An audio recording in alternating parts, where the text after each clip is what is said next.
What's happening, people? Welcome back to another episode of the Athletes to Athletes podcast. It was so much fun being in Tulsa over the weekend, and it was incredible to catch up with so many of the coaches, the wrestlers, the parents, and the support that you all showed was so incredible, and I cannot wait to see and work with each one of you all very, very soon.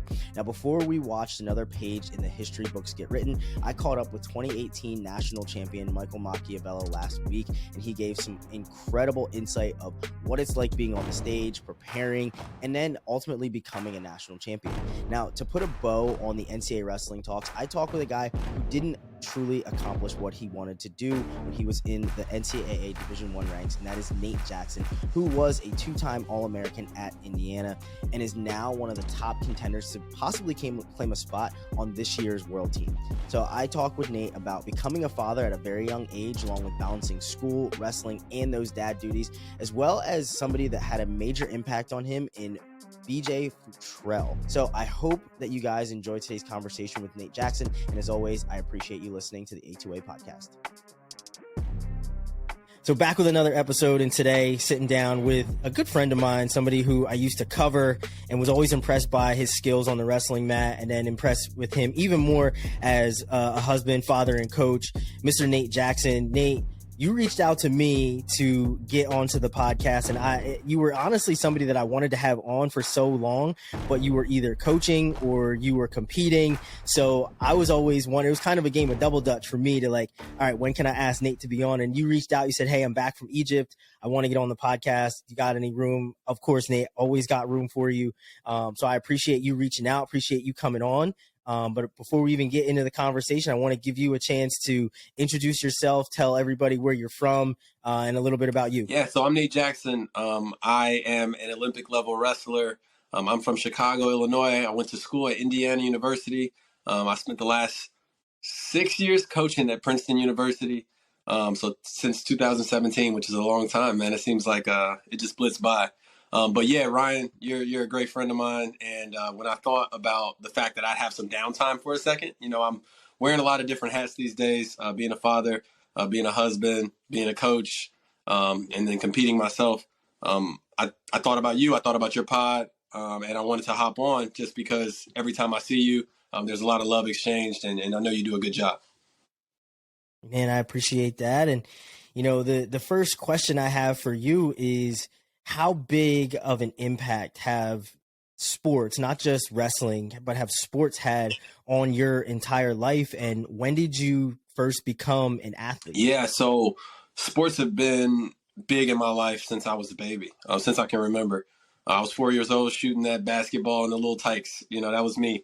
I was a really high energy kid, and my parents, they're the best. I got the best parents, man. They always wanted to challenge me. And when I started going into school, I had a lot of challenges just because I was so hyperactive. I wanted to do so many different things, and I was getting pulled in so many different directions that teachers really struggle with, corralling this little dude, So they put me in sports and used that as an outlet for me to burn off some energy, but also as a channel to start really getting interested in a lot of different things. I grew up playing a lot of different sports. Started with t-ball, I did karate, I did soccer. I did some football, I did basketball, and then I found some loves. Baseball is like one of my loves, and then wrestling just really stuck with me. And man, especially when we're in a day and age where kids are so heavily medicated, and that just seems like that's the number one thing and resource that parents are turning to, and it's almost pushed. It's a little scary. I have 4 children of my own, and they have their different personalities, different energy levels. I think that it speaks a lot to my parents' willingness to just love me and just try to meet me halfway. And then just try to find creative solutions that are outside of something coming into my body that we don't really know exactly if it's good or bad, especially on that surface. So yeah, dude, I did a lot of sports, and I had some really supportive parents that pushed me to do a lot of different things. They were big on trying to build my identity outside of sport. And I think I did that, which was cool. And then now I'm trying to build up that identity within a sport and continue to grow. Yeah. So what was it like being an athlete growing up in Illinois, and where did some of your top influences come from? Yeah, so my biggest influence for just trying to be good at different sports was BJ Futrell, believe it or not. Um, we went to so his father was a pastor, and we went to his father's church, and I used to watch him play football, and he was a beast as a runner back. I used to watch him wrestle, obviously, and he's like a 5-time kid state champ. Like, the dude was just a legend. For me in high school, wrestling just wasn't a big thing. So like, I didn't really talk about it. And then when I started having success, it was cool, but like, it just wasn't that big of a thing in Illinois. You see in Jersey, like being in New Jersey, if you're a wrestler, like you could be a star, like as a kid, which is so cool. And yeah, I think it all started with just having that role model. BJ Futrell was that role model for me. Not only what he did athletically, but just having conversations with him. He was always really personable. He was always he always came up to kids and did different things. He came up to our groups when he was a lot older, and it meant a lot. And as you grow up, you look for different examples to follow. And I've had a lot of different examples, but it started with BJ. Yeah, and now you and BJ both coaching. You're coaching at really prestigious schools, and you're right there, not too far from each other, with him being in Philadelphia, you being in New Jersey. So, you really see that impact, and, being around the two of you and having the chance to be around two of you at the same time has been interesting for me because, without knowing that, this is the first time I've heard you, talk about BJ in that light. But without knowing that, I can see the influence because I've seen the admiration that you guys have for each other firsthand, and that really starts to kind of come out. And as you started to grow up and become even better at wrestling, were you trying to outdo somebody that was such a big motivator for you? No, man. I never really had that in me, like I think for me, I was always trying to, and I'm still in this phase of just trying to see how far I can take it. I wasn't that kid who set those really long-term goals. Like, I want to win Fargo, or I want to be a national champion in college, or I want to be a world champion. I want to be an Olympic champion. Those are things that weren't ever on the radar for me until I got to the moment where it's like, that's the next thing. So for me, it was like, hey, I want to win state at the kid level. And then I did that. And I wanted to win state as a high schooler. And I did that. And then it was like, all right, I want to be a college wrestler, like these were my goals. Yeah. And I don't think they're not small goals. Like, to achieve these things and achieving them in my own life, like, they brought me a lot of joy, and we celebrated. I remember like all these different moments, and it makes it that much easier to look at that next goal and say, well, if I did it here and here and here and here, like, it's just that next step on the ladder. So I think I can do it. And you need a lot of people around you to help you. At the time when I was in high school, I needed my girlfriend at the time, my wife now. I needed her to help me. When I was a kid, I needed my dad. When I was in college, like, I needed my teammates, and now, like, I need a coach, I need a community, I need just a lot of different resources. It never really changes. And if you have that mentality, you can always be able to just elevate yourself a little bit more.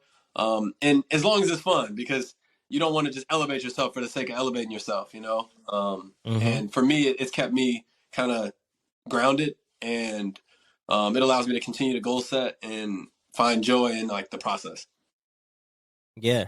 So as you're winning kid states and you're winning, the Illinois State tournament, are these offers starting to come in? Are these coaches starting to take notice on the next level? And then with that, is that when you say, yeah, I want to be a college wrestler, or did the college wrestler goal come first? Yeah. So what came first is my wife and I got pregnant in high school. And, I knew I wanted to go to college because my parents had been instilling that in me, but I didn't know how to get there, and I didn't really know what I wanted to do. I knew that I was pretty good at wrestling, and I knew I had to get better if I wanted to create an opportunity out of it. And I'm strong in faith, and I had a lot of faith, and me and my girlfriend at the time, we were like, yo, like, this has to happen. So we figured out a strategy of how we can get to college, and winning a state title was a big part of that. But being seen is not something that you can control. I didn't wrestle in national tournaments really. The only national tournament I wrestled in was the Illinois versus Indiana duel that was following the state championship. So I won state and it was great. But wrestling on that national level gave me the first time like collegiate level exposure. So I had a couple of schools that were kind of on my tail a little bit, but believe it or not, Coach Dubuque, not from Princeton Wrestling, but for Indiana University, took some notice after my result in the Illinois versus Indiana duel, and he was a huge part of me going to Indiana in the first place. So without Joe Dubuque, I probably don't go to Indiana. And then once I went there and I graduated from Indiana, again, Joe Dubuque, I met, so he coached a guy, Chris Perez, a great friend of mine, and just an awesome guy. He coached him throughout his career at Princeton. And then when he graduated, lucky me, right? Princeton doesn't have the redshirt year. He goes to IU for his, to do a master's, or to enter the business school. And me and him hit it off. He was a huge connection in getting back into Princeton, and then boom, I'm in Princeton. So, how do these things work? Like that's why my faith is so strong, because it's like, man, like you couldn't have scripted this stuff. It's a lot of different connections here and there that have allowed me to be able to carve out a life for myself, which is super blessed. Yeah. So let's dig into that college career a little bit. And, as I said, like this is the Monday after the NCAA championships that, everybody's listening to this. And, you've wrestled at the NCAA championships a number of times. You were a 2-time All-American, came dangerously close to being in the NCAA finals. And, I just had a conversation with Mike Mock, who won a national title. I believe the year after you graduated, I think Mock was the NCAA champion at 197. So, and he talked about his preparation and how locked in he was and everything else, and his goals as a freshman, and how they changed every single year, because he wanted to come in and, unlike you, who you just wanted to be a college wrestler, Mock wanted to be a 4-time NCAA champion. And he had a less than 500 record as a freshman. So he said he just continued down the line, right, of, okay, now I can be a 3-timer. That didn't happen. Now I can be a 2-timer. That didn't happen. Right. So, but what were your goals once you decided Indiana's where I'm going to go? This is where I'm going to compete.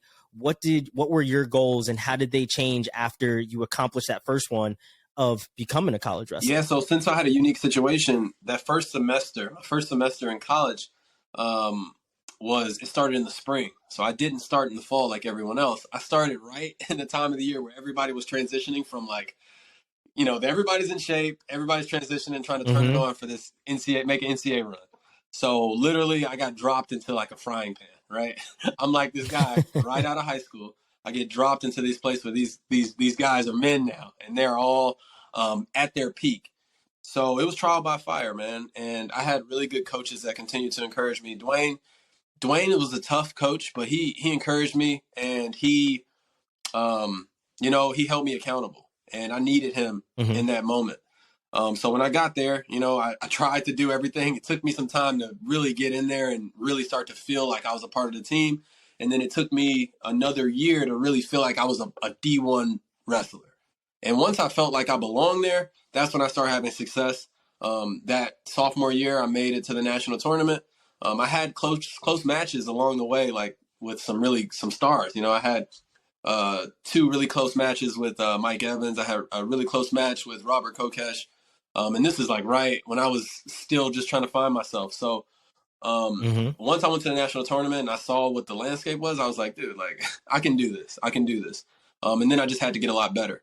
The next years, the 2 years that I placed, Travis Pasco had come from Brown to Indiana University, and he was like my coach, man. And so he went to Nebraska to wrestle, and he's awesome, man. He's a great coach and just really a great mentor and just a good guy. He really cared about me.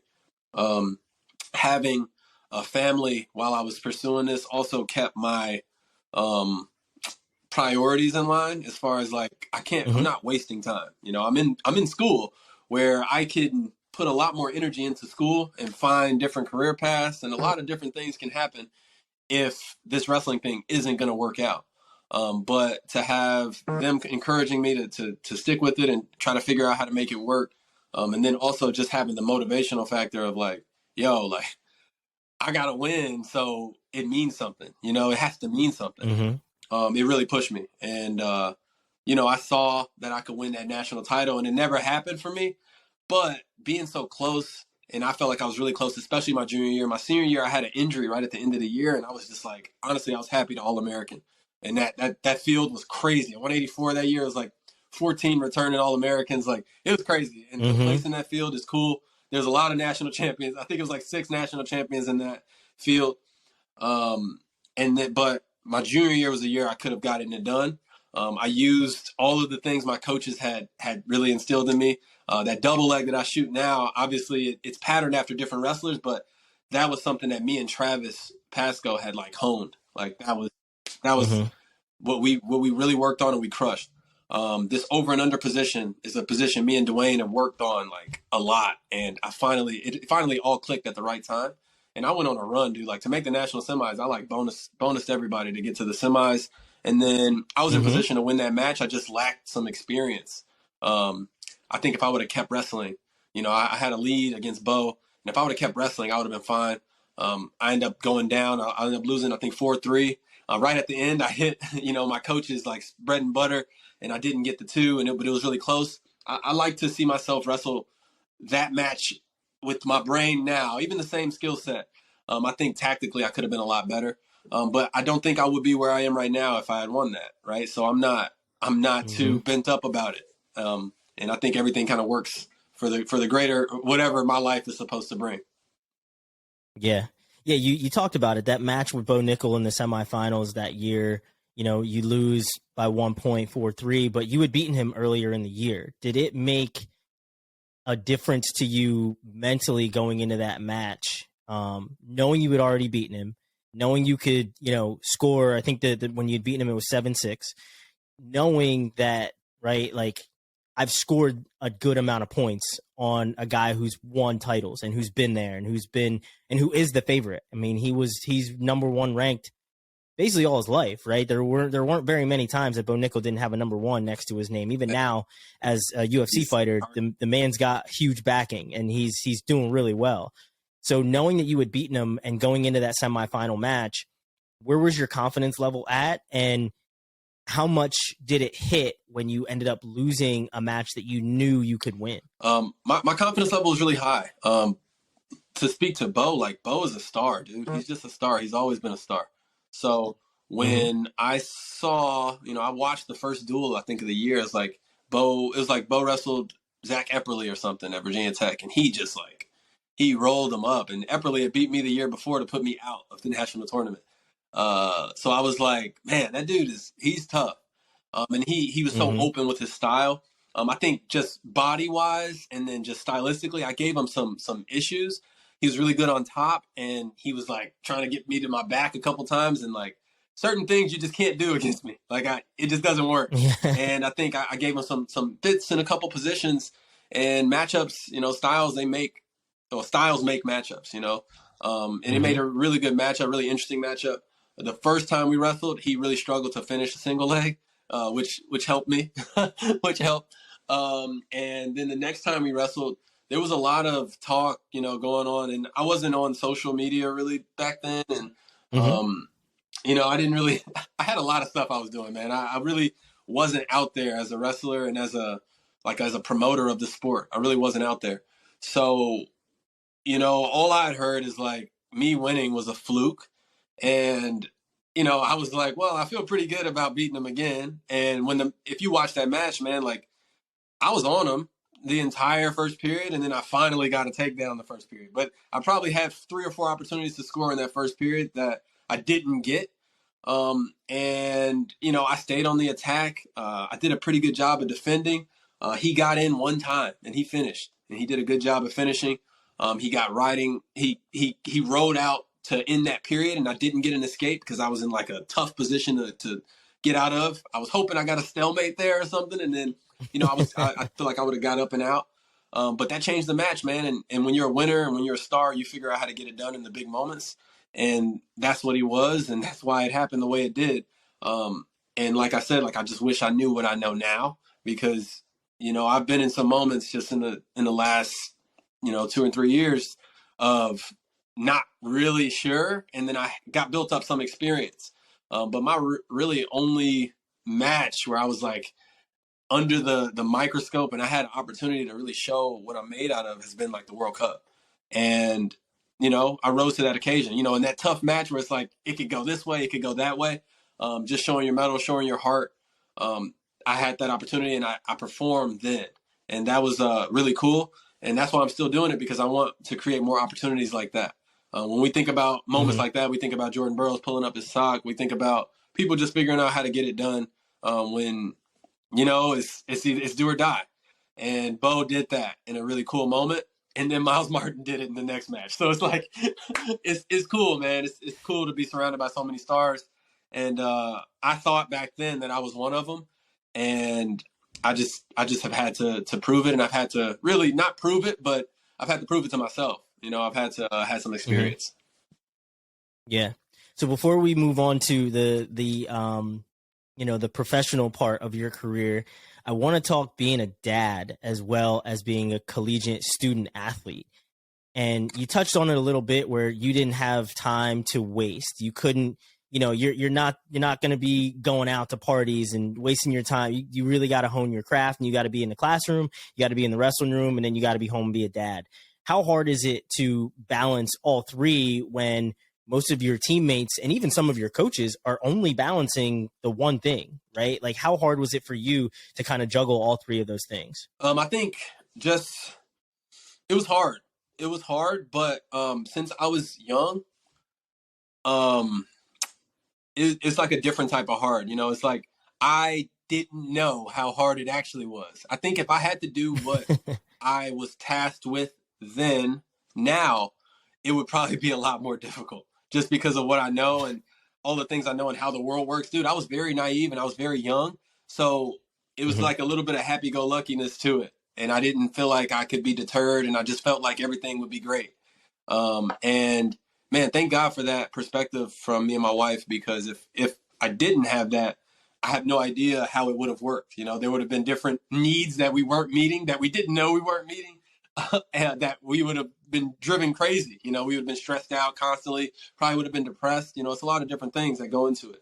I have a great partner, first of all. Like, my wife is the best. In anything that you're trying to do, like, you have to find people who are good at it with you to help you, because I struggled when I was in college. Like, I struggled with being present, not just in physically, but mentally and emotionally. And I didn't know that I did. I thought I was good. I thought I was doing everything I was supposed to do, and I wasn't. So I had to grow up a little bit, and now I'm at the phase where I see my errors every day that I make, and I can, just because I see them, I can make amends for them right in the moment. The other day, my daughter came down to the wrestling mat and was like, "Hey, like, can me and you work on the wrestling mat? Because you always work with Nathan on the wrestling mat." And I'm like, "Yeah, sure." Like, what do you want to do? Like, you're trying to wrestle? Like, I thought you didn't want to wrestle, baby. She's like, "No, I want to do math." But, and for me in that moment, it hit me. It's like, she wants to do math on the wrestling mat because on the wrestling mat, I'll probably be a little bit more patient. And it's a place that I like to be. And it's just an environment, and it's just an atmosphere. So, I thought that was a cool moment. And that told me, like, something about my daughter. She wants to do math. And it also she's giving me an opportunity to keep my word to her and, like, be there for her and support her.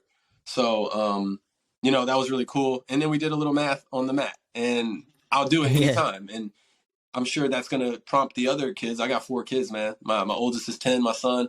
And then I got 3 daughters, 9, 6, and 5.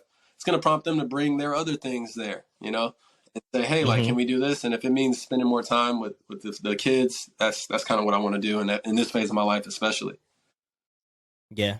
So as you move on from, wrestling in college to being a professional, right? And despite what, the world says about wrestling, it's not an amateur sport, right? We all know this. We're not amateurs in this. It's very real what everything that it comes to. And when you started to make that transition, what was your first thought? Were you thinking, as your college season is winding down, and you said you had an injury, but were you thinking, I'm going to move on to the next level and wrestle freestyle? Or were you thinking, I want to coach? You know, what was, you know, where were you turning the dial? I think I was more on the coaching aspect. I thought about Travis Pasco, and I'm looking at this dude. And I'm like, dude, you just helped me become a 2-time All-American. Like, for me, and again, I look back on it, and where my career is now, it's like 2-time All-American.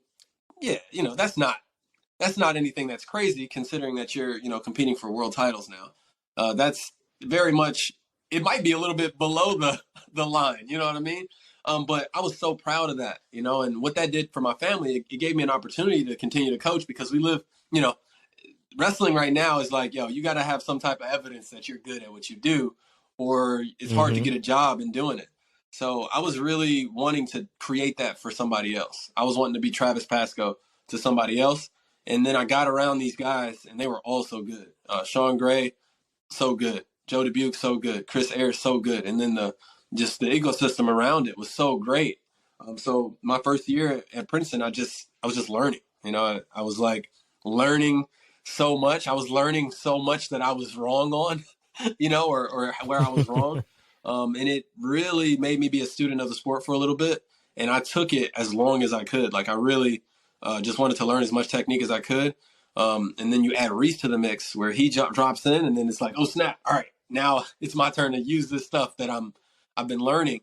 And it really expedited the process. You know, me being me coaching and working on things with the guys, it made me have to make sure I'm implementing those same things into my wrestling, or it wouldn't make sense. You know, you have to really believe something in order to teach it. And for me to believe it, incorporated that into my wrestling, and that's where I made my jumps. And then again, like, Reese is a genius, man. Like, he has some really cool, they're not tricks, like some really cool philosophies with wrestling that, you know, I think I'm just like branching off of his core of what he was teaching, but he's only taught me a couple of things, like really a handful of things of what he knows. And I know he knows a lot more. And I'm branching off, like, all these different things are just coming from these 2 things that he's taught me. And the next thing that he shows me, I'm going to learn, you know, 10 more things about my own wrestling from it. So I'm excited, and I'm just in this learning phase, and I can see myself competing until 2028. And then I can also see myself, like, something happening, and then I'm, you know, after the Olympics, or I don't even know, before the Olympics, maybe I'm not coaching. I mean, maybe I'm not competing anymore. Living with that uncertainty is not crazy, because that's just the way of life. And, you know, as long as you're trying to do right by the people that are around you, like, that's all I'm really focused on right now. Just doing right by the people around me, and then letting everything else take care of itself, because I trust them. They're really good. I try to do my part. You say, you know, being a professional athlete, like, yo, this isn't like amateur. There's nothing amateur about it. Like, when I go into practice, right, I am trying to, you know, it's like when a astrophysicist goes into work, he's trying to solve some big question, right? There's a grand question on that desk. I have a grand question on my plate every single time I enter that wrestling room. And there are days, and there are multiple days a year, where there's this light bulb moment goes off. And there are days where there's a little flicker. The cool thing is, like, being in the room with Reese, like, those moments are a lot more frequent than I've ever experienced in wrestling.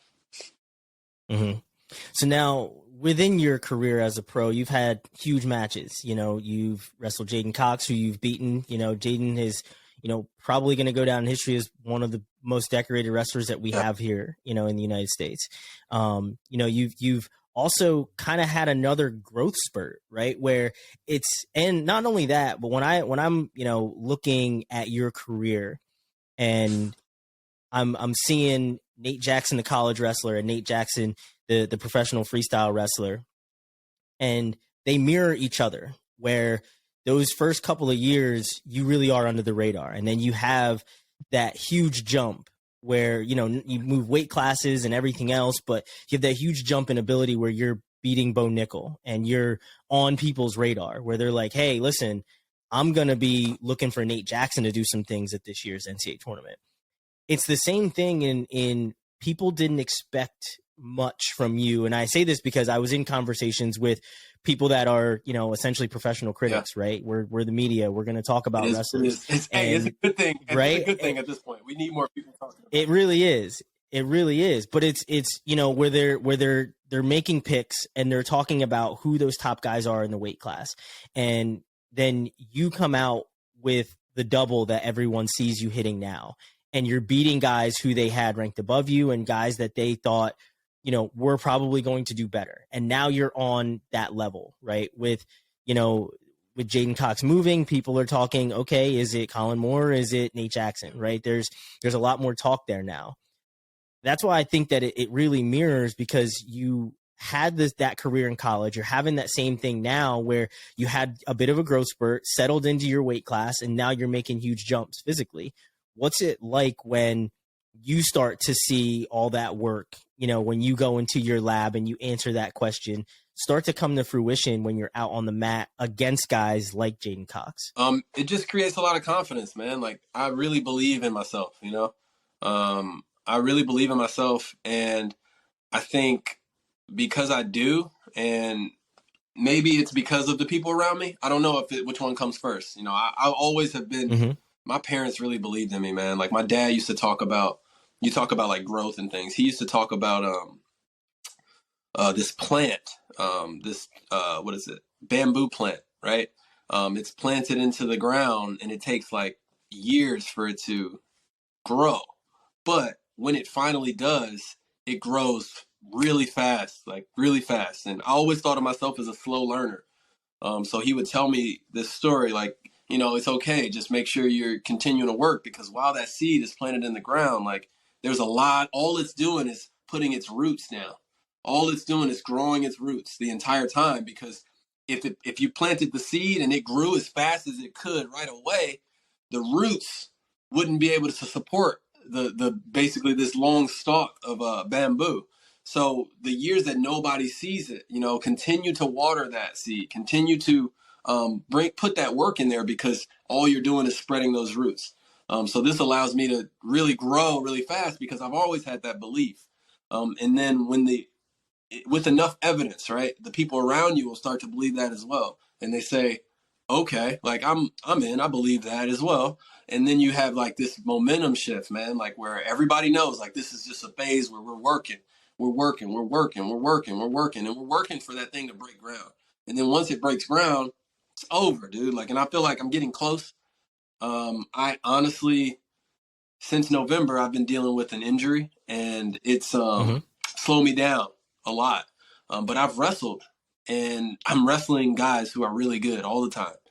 And dude,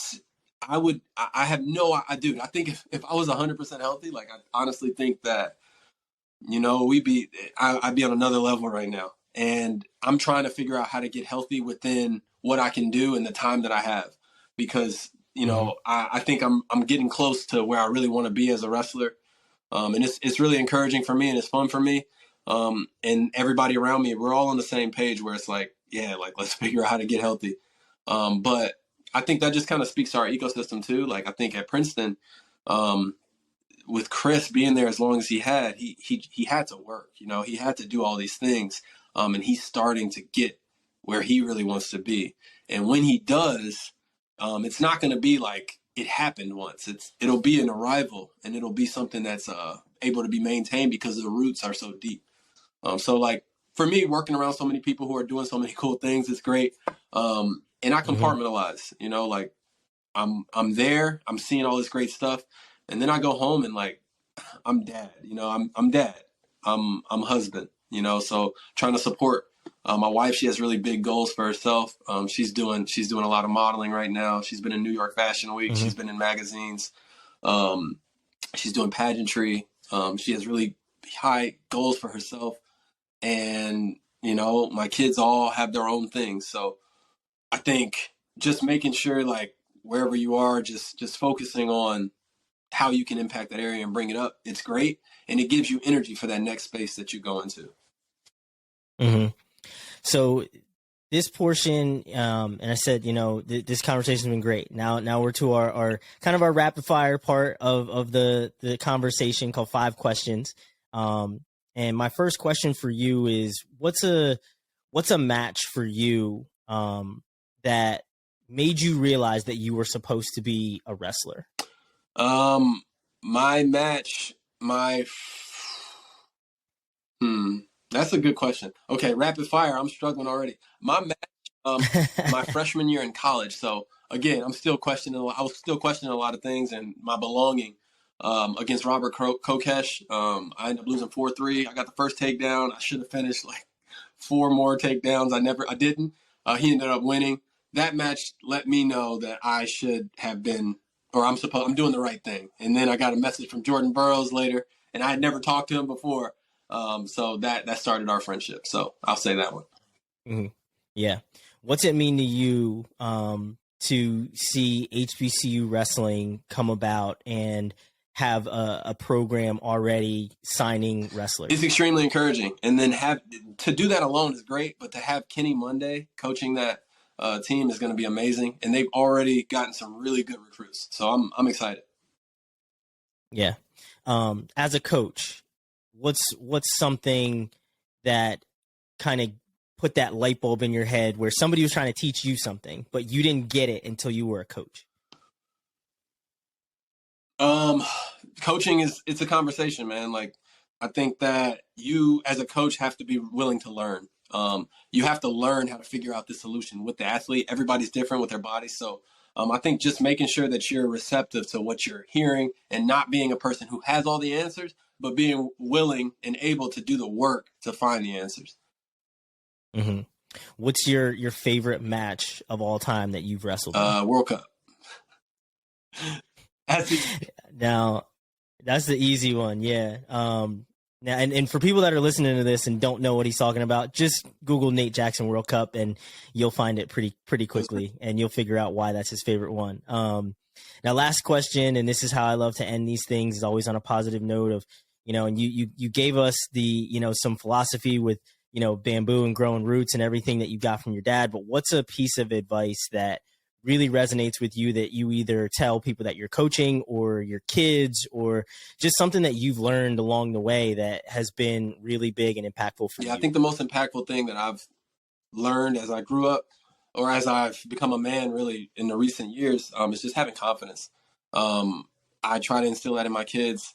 We are capable of some incredible things as long as we believe it, right? If you can't look outside for somebody to believe in something for you, you actually have to believe it. It's great having people believe in you, but until you internalize that and you use that belief to motivate what you do, it won't matter. So having confidence is so key. Parents, teach your kids this, and I'm still trying to figure out how to do it myself. So, I think that's a big skill.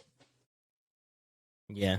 Nate, this has been a great conversation. Literally every time we talk, it's always a great conversation. We're either cracking jokes or we're learning about something.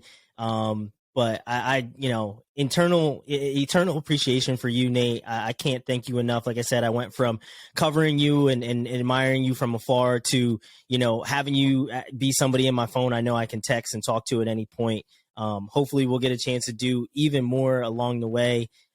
You always got my number. I'm always here to help out. So anything you ever need, I'm always here. But before I let you go, you got anything else for us to end today's conversation? No, I got nothing. I just got a lot of love for you, Ryan. Keep doing what you're doing. I appreciate you taking the time to just learn a little bit more about me. And then I know I'll see you on the road. Thank you for listening to another episode of the Athletes to Athletes podcast. I hope you enjoyed today's conversation. To engage with everything the A2A platform has to offer, go to the App Store and search Athletes to Athletes to download our new app. You can check out our educational material, and you'll ensure that you don't miss when a new episode of the A2A podcast drops. Again, thank you for listening. We'll see you again next time.